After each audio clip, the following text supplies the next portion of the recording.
Bihar education की online class में आपका स्वागत है। मैं रामनिवास विश्नोई आज वाक्य निर्माण के बारे में बताऊंगा। वाक्य निर्माण।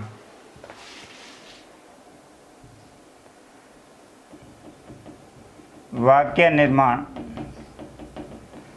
चाहे हिंदी भाषा हो, चाहे संस्कृत भाषा हो, चाहे अंग्रेजी भाषा हो, उस भाषा में वाक्य निर्माण का अत्यधिक महत्व होता है। जिस प्रकार से संस्कृत भाषा में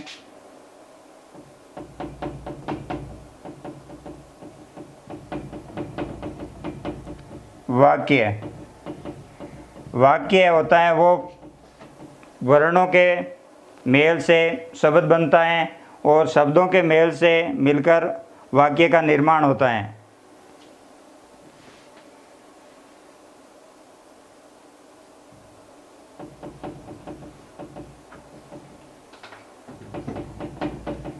भाषा में वाक्य निर्माण के नियम। वाक्य निर्माण करने से पहले सबसे पहले उसके नियमों के बारे में जानकारी होना जरूरी है।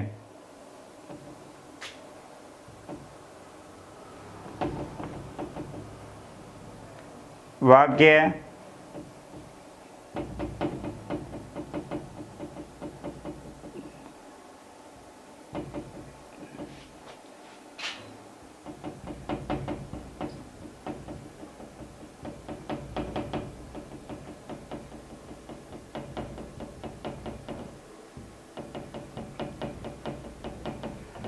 वाक्य संरचना करने के लिए सबसे पहले वाक्य में दो भाग होते हैं।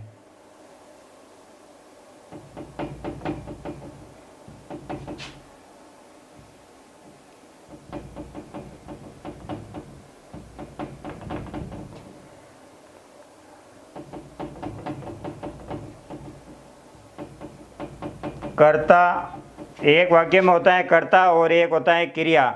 दो कर्ता और क्रिया के मिश्रण से वाक्य का निर्माण होता है। जैसे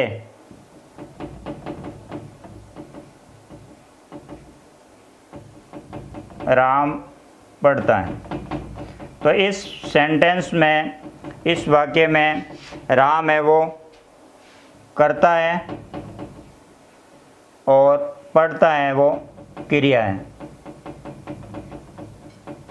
तो ये एक हिंदी वाक्य हो गया। इस हिंदी वाक्य को संस्कृत भाषा में अनुवाद करने के लिए 12th क्लास के नवीन पाठ्यक्रम अनुसार ये 8 वाक्य हिंदी के संस्कृत भाषा में अनुवाद करने के लिए बोर्ड एग्ज़ाम में पूछे जाते हैं। उस 8 में से 5 वाक्यों का निर्माण करना होता है। तो इस विद्यार्थियों के लिए सबसे पहले इसके नियमों का जानकारी होना अति आवश्यक है। सबसे पहले इस वाक्य निर्माण के अपन नियमों के बारे में पढ़ेंगे। वाक्य निर्माण के नियम। वाक्य निर्माण के नियम, सबसे पहले वाक्य निर्माण के नियमों के लिए लकार के बारे में जानकारी होना अति आवश्यक है। सबसे पहले अपन लकार के बारे में परिचय करते हैं। लकार होते हैं वो मुख्य रूप से 10 प्रकार के होते हैं और अपने पाठ्यक्रम अनुसार 5 लकार महत्वपूर्ण माने जाते हैं। पहला लकार है लट लकार। लट लकार, लट लकार को कहते हैं वर्तमान काल। दूसरा है लंग लकार। लंग लकार को कहते हैं भूतकाल, वर्तमान काल। और तीसरा है लिरिट लकार। लिरिट लकार को कहते हैं भविष्यत काल।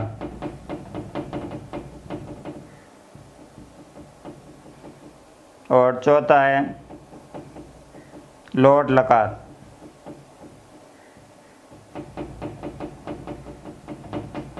अज्ञार्थक काल। और 5वां है विधि लिंग लकार।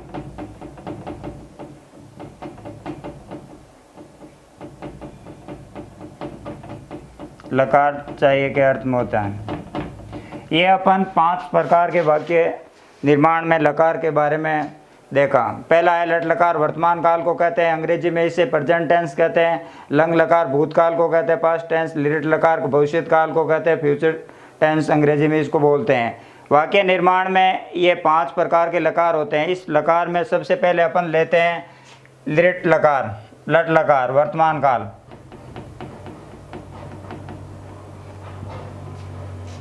वर्तमान काल, वर्तमान काल की पहचान, वर्तमान काल के पहचान के लिए लट लकार होता है। उसमें वाक्य, हिंदी वाक्य के अंत में ता है, ती है, ते है। हिंदी वाक्य के, हिंदी सेंटेंस के अंत में ये शब्द आते हैं तो अपन पहचान सकते हैं कि ये वाक्य लट लकार वर्तमान काल का है। जैसे मोहन पुस्तक पढ़ता है, तो इस वाक्य के अंत में ये पढ़ता है, ये ता आया, तो अपन इस वाक्य को कह सकते हैं कि यह वर्तमान काल का है। इस वाक्य में सबसे पहले एक होता है मोहन है, वो वाक्य का कर्ता है, और पढ़ता है वो क्रिया है, और वो पुस्तक है वो वाक्य का कर्म है। तो ये वाक्य में 3 भाग हो सकते हैं और मुख्य रूप से 2 भाग कर्ता और क्रिया प्रत्येक वाक्य में होता है। तो सबसे पहले अपन पहला नियम देखते हैं वाक्य निर्माण में कि कर्ता जिस लिंग वचन पुरुष का होगा उसी लिंग वचन पुरुष के अकॉर्डिंग क्रिया आएगी। कर्ता जैसे कर्ता प्रथम पुरुष एक वचन का है तो क्रिया भी प्रथम पुरुष एक वचन की आएगी। यहाँ पर इस वाक्य में कर्ता है वो के रूप में मोहन है। मोहन है वो प्रथम पुरुष एक वचन का है, इसके अनुसार ही क्रिया का प्रयोग होगा, वो प्रथम पुरुष एक वचन के अनुसार ही होगा, पढ़ता है उसकी क्रिया होगी। तो पहले सबसे पहले बनेगा मोहन है का हो जाएगा प्रथमा विभक्ति में मोहन। फिर मोहन एक वचन का है तो क्रिया भी एक वचन की आएगी। कैसे? जैसे पढ़ती, पठत, पठन्ति। मोहन एक वचन का करता है तो उसके साथ में क्रिया भी एक वचन की आएगी, पढ़ती। फिर इस वाक्य का है वो पुस्तक मोहन के लिए वो एक कर्म है, तो कर्म में हमेशा द्वितीय विभक्ति का प्रयोग होता है, कर्मणी द्वितीय विभक्ति। तो पुस्तक का हो जाएगा पुस्तकम। फिर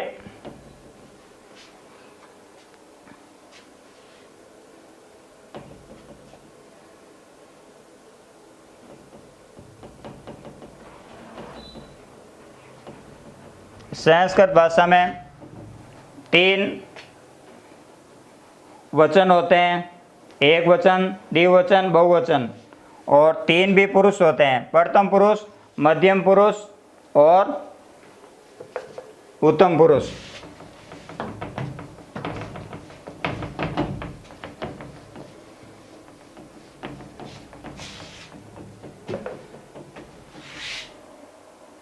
प्रथम पुरुष,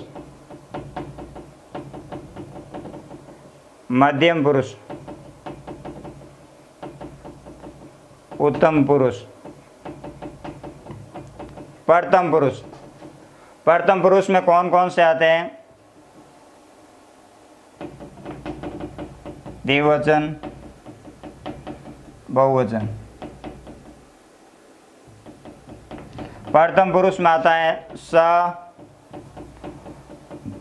तौ, ते, ये पुल्लिंग शब्द है। स्त्रीलिंग में आता है सा, ते, ता।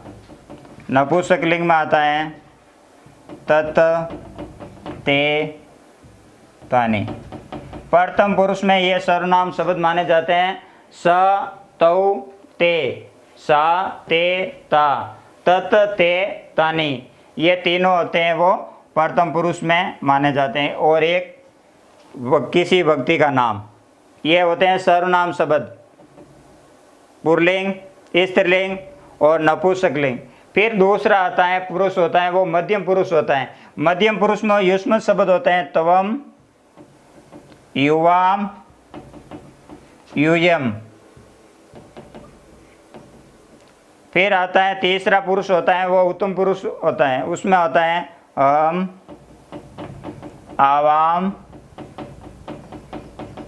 वयम। तो प्रथम पुरुष में इस तीनों के साथ में क्रिया आएगी, वो प्रथम पुरुष की होगी। तीनों के साथ में अपन ले सकते हैं पठती आएगा, तीनों के साथ में, क्योंकि ये प्रथम पुरुष एक वचन का होगा तो उसके साथ क्रिया पठती आएगा। फिर द्विवचन में होगा पठत और बहुवचन में होगा पठन्ति। फिर है मध्यम पुरुष, मध्यम पुरुष में होगा पठसी, पठत।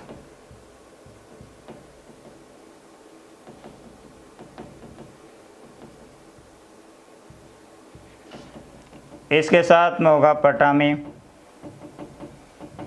पटाव, पटाम। ये वर्तमान काल के हैं। स का अर्थ होता है वह, तौ का अर्थ होता है वह दोनों, ते का अर्थ होता है वह सब।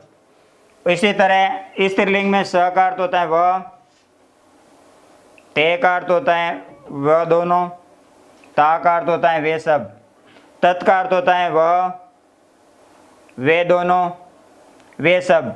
जब कोई भी नपुंसकलिंग के रूप में होगा तो उसके लिए तत्, एक वस्तु के लिए, दो के लिए ते, और बहुवचन होगा उसके लिए तानी शब्द का प्रयोग करेंगे। फिर आता है मध्यम पुरुष में, तोम का अर्थ होता है तुम, युवाम का अर्थ होता है तुम दोनों, यूयम का अर्थ होता है तुम सब। उत्तम पुरुष में होता है अहम का अर्थ होता है मैं, आवाम का अर्थ होता है हम दोनों, वयम का अर्थ होता है हम सब। ये सर्वनाम शब्द की प्रोनाउन टेबल भी कह सकते हैं, अंग्रेजी में भी प्रोनाउन टेबल होती है। उसी की तरह प्रथम पुरुष, मध्यम पुरुष और उत्तम पुरुष में ये सर्वनाम शब्द हैं। अब आगे देखते हैं, ये सर्वनाम शब्द के बारे में अपन ने परिचय किया। अब देखो वाक्य देखते हैं। कमल विद्यालय जाता है, ये हिंदी वाक्य है, सेंटेंस। कमल विद्यालय जाता है। तो इस वाक्य में कमल है वो क्या है, इस वाक्य का कर्ता कहें। कमल को क्या कहेंगे, कर्ता। किसी वाक्य में कर्ता होता है वो किसी कार्य को करने वाला होता है, उसे कर्ता कहते हैं। फिर है इस वाक्य की जाता है वो क्रिया से है। हिंदी में क्रिया कहते हैं, अंग्रेजी में वर्ब कहते हैं, और संस्कृत में धातु इसको बोलते हैं। और विद्यालय है वो इसका वाक्य का कर्म है। तो पहला नियम पढ़ा था अपन ने कि वाक्य में जो कर्ता जिस लिंग वचन का होगा उसी लिंग वचन की क्रिया आएगी। फिर दूसरा नियम पढ़ा कि कर्म में द्वितीय विभक्ति का प्रयोग होगा, कर्मणि द्वितीय विभक्ति भवति। तो इस वाक्य में कर्म के रूप में है वो विद्यालय शब्द है। तो इस विद्यालय में अपन क्या करेंगे, द्वितीय विभक्ति का प्रयोग करेंगे, द्वितीय विभक्ति। और इस कमल है इस वाक्य का है वो कर्ता है, तो कर्ता में प्रथमा विभक्ति का प्रयोग करेंगे और कर्ता के अकॉर्डिंग क्रिया आएगी, क्रिया का रूप आएगा। तो कमल का हो जाएगा कमल प्रथमा विभक्ति। जिस प्रकार राम शब्द के रूप होते हैं प्रथमा विभक्ति में राम, रामौ, रामा, तो प्रथमा विभक्ति में राम। उसी तरह कमल का रूप हो जाएगा कमल। फिर इस वाक्य की क्रिया है वो जाता है, तो जाता है वो कमल के अनुसार आएगी। कमल है वो प्रथम पुरुष एक वचन का है, तो क्रिया भी प्रथम पुरुष की एक वचन की है। तो एक वचन में क्या होता है, जिस प्रकार गम धातु होता है, गम का अर्थ होता है जाना, इसके रूप चलते हैं गच की तरह। तो गच्छति, वर्तमान काल में इसके रूप चलेंगे गच्छति, गच्छत, गच्छन्ति। तो कमल है वो प्रथम पुरुष एक वचन का है, तो प्रथम पुरुष एक वचन की क्रिया है वो गच्छति आएगी यहाँ पे, गच्छति। फिर इस वाक्य में है वो कर्म के रूप में विद्यालय है, तो विद्यालय में द्वितीय विभक्ति का प्रयोग करेंगे, क्या हो जाएगा विद्यालयम का विद्यालयम, विद्यालयम। तो ये अपन का हिंदी वाक्य का संस्कृत भाषा में अनुवाद हो गया, कमल विद्यालयम गच्छति। तो इस वाक्य में वो कमल है वो कर्ता के रूप में, विद्यालय है वो कर्म के रूप में, और गच्छति है वो क्रिया के रूप में, इसको धातु भी बोल सकते हैं। आगे दूसरा वाक्य,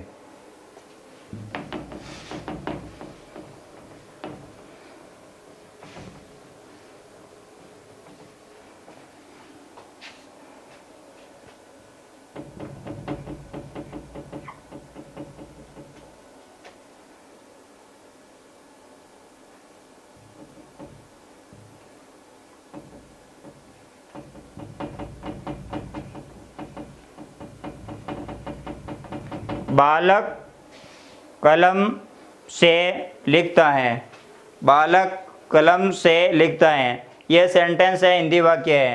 तो इसमें अब क्या देखेंगे, बालक है वो इस वाक्य का कर्ता है, लिखता है इस वाक्य की क्रिया है, और कलम से, तो ये से का चिन्ह आया, तो ये कलम है वो उसको कार्य करने में लिखने में सहायक है ये कलम, तो इसमें से का चिन्ह आया। तो इसमें कारक के बारे में आपन की जानकारी होना चाहिए। कारक हैं वो कौन कौन से होते हैं, देखो कर्ता, कर्ता ने कर्म को करण से द्वारा, तो ये से का चिन्ह आया, तो करण से द्वारा।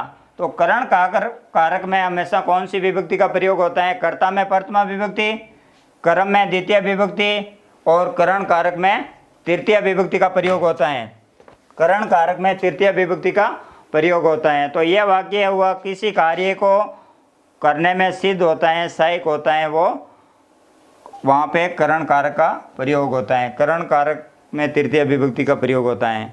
बालक को कलम से लिखता है, तो ये लिखने में सहायक है, तो यहाँ पर कलम में तृतीय विभक्ति का प्रयोग करेंगे। तो बालक है वो इस वाक्य का कर्ता है, तो बालक का, फिर कलम में तृतीय, कल में लिखती, बालक प्रथमा विभक्ति, प्रथम पुरुष एक वचन का रूप है, उसी के अनुसार प्रथम पुरुष एक वचन लट लकार के क्रिया आएगी, लिख धातु होता है, लिखती द्विवचन में होगा तो यहाँ पर लिखत आएगा, यहाँ पर बाल को आ जाएगा, और यहाँ पर बहुवचन हो जाएगा बाल का, तो यहाँ पर आ जाएगा लिखंती।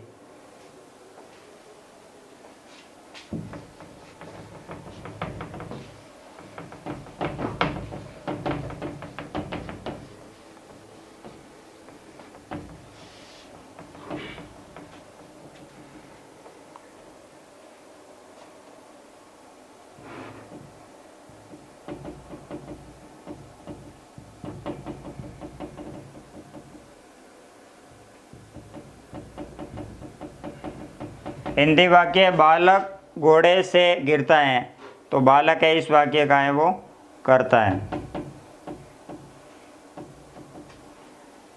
गिरता है वो क्रिया है,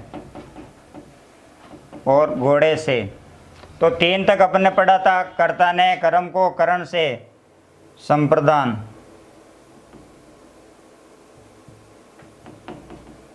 के लिए अपादान, से अलग, से अलग, तो ये से का चिन्ह आया, तो अपन इसको समझ लिया कि घोड़े से, तो इसमें पंचमी विभक्ति का प्रयोग होगा, पंचमी विभक्ति, क्योंकि अपादान कारक होता है उसमें पंचमी विभक्ति होती है। पंचमी विभक्ति का इस घोड़े से, तो इस घोड़े में पंचमी विभक्ति का प्रयोग करेंगे। तो बालक है इस वाक्य का कर्ता है, तो इसका कर्ता में प्रथमा विभक्ति बालक घोड़े से, तो इसमें अश्व शब्द होता है। घोड़े को क्या कहते हैं? अश्व कहते हैं। अश्व शब्द में पंचमी विभक्ति जिस प्रकार रामात, रामाभ्याम, रामे भय। प्रथमा विभक्ति में पंचमी प्रथमा एक वचन में पंचमी विभक्ति के एक वचन में रामात होगा। तो इसी तरह घोड़े में अश्वात, क्योंकि घोड़ा भी पुल्लिंग शब्द है और राम भी के पुल्लिंग शब्द है। बालक अश्वात गिरता है, तो क्रिया है वो कर्ता के अनुसार आएगी।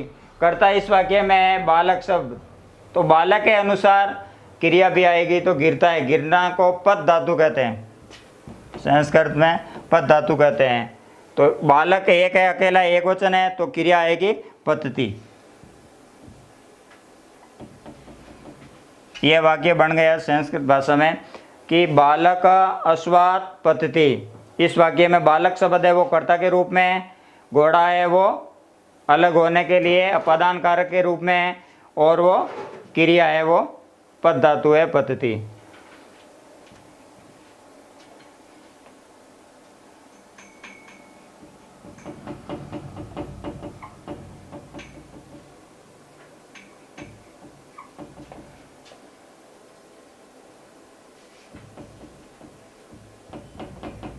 दूसरा वाक्य अगला नेक्स्ट, सोवन घर जाता है।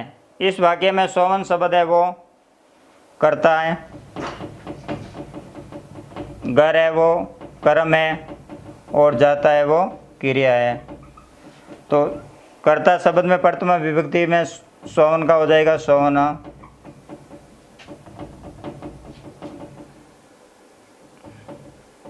घर इस वाक्य का कर्म है, तो कर्म में द्वितीय विभक्ति का प्रयोग होगा गरम। फिर है क्रिया है वो जाता, गम धातु होता है, उनके रूप चलते हैं गच की तरह। तो इसके गम धातु के गच की तरह लट लकार वर्तमान काल में होगा गचति, गचत, गचंती, गचति, गचत, गचंती। तो कर्ता है इस वाक्य का प्रथम पुरुष एक वचन का, तो इस कर्ता के अनुसार भी क्रिया आएगी प्रथम पुरुष एक वचन की। तो प्रथम पुरुष एक वचन लट लकार वर्तमान काल में होती है। प्रथम पुरुष एक वचन के स्थान पे गचती होती है, गम धातु में गचती। इस तरह अपन ने ये कुछ साधारण वाक्य देखे, जिसमें पहला नियम देखा था कि कर्ता में प्रथमा विभक्ति का प्रयोग होता है। दूसरा नियम देखा था जिस वाक्य में कर्ता जिस लिंग वचन पुरुष का होगा उसी लिंग वचन पुरुष के अकॉर्डिंग क्रिया आएगी। फिर तीसरा नियम देखा कर्म में द्वितीय विभक्ति का प्रयोग होता है।